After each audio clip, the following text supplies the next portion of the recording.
sat down with my brother Kalonzo.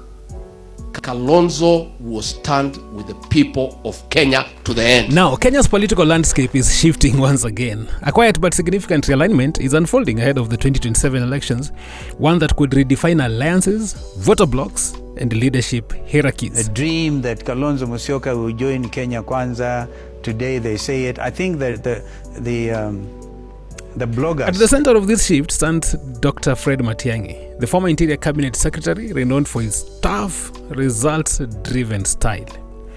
His decision to cooperate with the united opposition, a loose but fast consolidating coalition bringing together Kalonzo Musyoka, Rigathi Gachagua, George Natembeya, and Eugene Wamalwa, has just injected fresh energy and calculation into Kenya's pre-election calculus. And behind the scenes, there is the subtle but steady influence of former President Uhuru Kenyatta. Welcome. This is Inside the Calling. To understand the significance of Matiang'i's move, one must examine his record and the public perception he built in government. As education, ICT, and later interior CS, he became synonymous with discipline and delivery.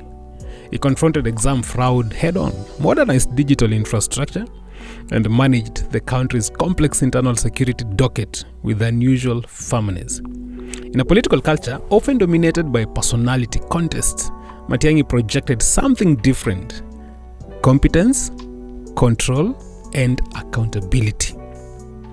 For the united opposition, he offers technical credibility and the reassuring image of a man who can govern as well as campaign. Yet, his inclusion is not merely personal, it reflects a wider strategic shift. The united opposition remains a work in progress, a mosaic of veteran politicians and regional heavyweights seeking coherence before 2027. Bringing in Matiang'i introduces balance between political charisma and administrative capability.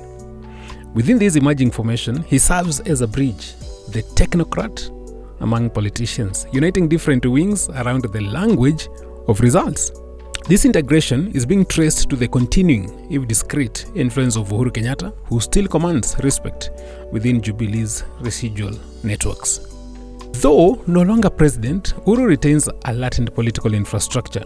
Loyal party officials, youth and women's leagues, and development-linked networks that remain intact across parts of Mount Kenya and Western Kenya. His diplomatic reach and financial muscle give him quiet but significant leverage. His tacit support for Matiang'i has reframed perceptions. The former minister now appears less as a lone technocrat and more as the custodian of a political legacy defined by order and moderation. Na ndipo muliona nikienda nikasema hata kama tumeshindana na wakina Raila na wengine, jameni, wacha tushikane. Kwa sababu tusiposhikana tutaendelea na huu uhasima, na huu uhasima huwezi kutusaidia na huwezi kutusongesha. Now together, Uhuru's network and Matiang'i's reputation provide the united opposition with an anchor of experience and credibility. The importance of this alliance lies in three dimensions. First, it gives the opposition structure and institutional memory, something often missing in broad anti-incumbent movements. Second, it re-energizes Jubilee's dormant grassroots infrastructure, offering ready-made coordination across several counties. And third, it recalls a period associated with infrastructural growth and bureaucratic efficiency, themes that still resonate among middle-class and professional voters. To Uhuru supporters, Matiang'i embodies continuity, and to the opposition strategist, he provides the professional edge needed to translate ambition into policy. So, Matiang'i's strongest electoral lever remains his Gusii base. Kisii and Nyamira counties jointly host close to 1 million registered voters, with Kisii alone accounting for about 637,000, that is way back in 2002 general election. Historically pragmatic, the Gusii electorate tends to rally behind figures who demonstrate national influence. Now, should the united opposition secure roughly 70% of that bloc, it could yield around 500,000 votes, a decisive cushion in a tight national race. And by anchoring this region, Matiang'i transforms the coalition's outreach from Nairobi's political salons to Western Kenya's rural and peri-urban heartlands. Now, something else that is also noted is that the coalition intends to spotlight Matiangi in upcoming joint forums and regional tours. The aim? To showcase discipline and delivery as core values, to assure reform-minded voters that competence matters, and to project a unified message that contrasts with past fragmentation. Each appearance is meant to reinforce perception management, that the united opposition now speaks with one coordinated voice. Still, doubts initially surrounded whether Matiangi would actually align with the Kalonzo-Gachagua-Wamalo axis. For months, he appeared cautious, publicly non-committal, weighing options amid speculation about possible overtures from government insiders. But the arithmetic of 2027 leaves him little choice. To remain influential and relevant, he must operate within a strong coalition structure. Every signal now suggests he recognizes that his political longevity and capacity to shape national policy depend on full cooperation with the united opposition fold. Now, within that context, one emerging scenario has captivated Kenyans and analysts at large: a Kalonzo Matiangi presidential ticket. What do you think about it?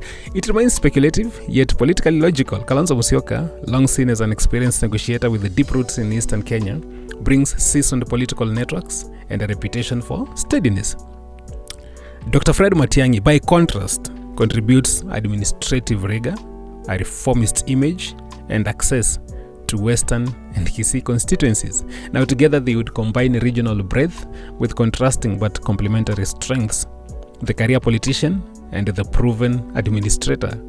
Strategically, such a pairing could appeal to moderates, professionals, and voters fatigued by polarizing rhetoric. It also symbolizes generational balance. Experience paired with technocratic efficiency, a blend many observers think could make the ticket particularly attractive to centrist and urban voters. Still, challenges would remain: harmonizing party structures, negotiating power balance, and sustaining unity beyond campaign season.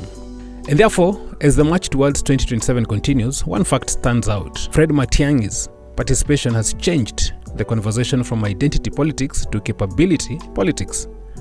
Backed, however, discreetly by Uhuru Kenyatta's network and reinforced by the Kisii vote's strategic weight, he offers the united opposition organizational discipline and national reach. Whether the coalition ultimately settles on a Kalonzo Matiang'i ticket or another configuration, the calculus of alliances has shifted. And in Kenya's politics of perception and partnership, Dr. Fred Matiang'i is now a factor every strategist must account for. Kenya's political history is a story of shifting coalitions and unexpected alliances. As 2027 approaches, the evolving partnership around Dr. Fred Matiang'i may prove to be one of the most consequential of them all. Thank you for watching. Look out for our next episode. This is Inside the Calling.